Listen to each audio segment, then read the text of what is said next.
يا قارئ القرآن داوي قلوبنا بتلاوة تزدان بالتجويد. اقرأ فأمتنا ترقع ثوبها بالوهم تخفض رأسها ليهود.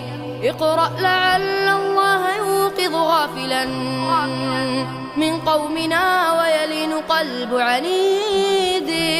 اقرأ ليرجع ظالم عن ظلمه ويقر بالإيمان كل جحود.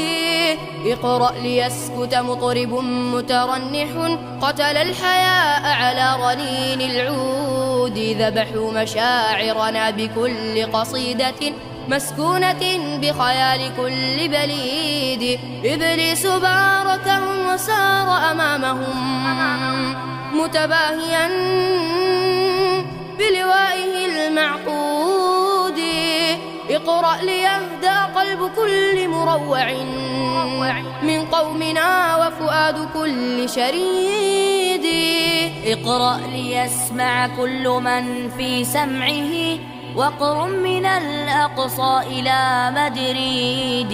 اقرأ لتفهم أمتي معنى الهدى معنى بلوغ مقامها المحمود.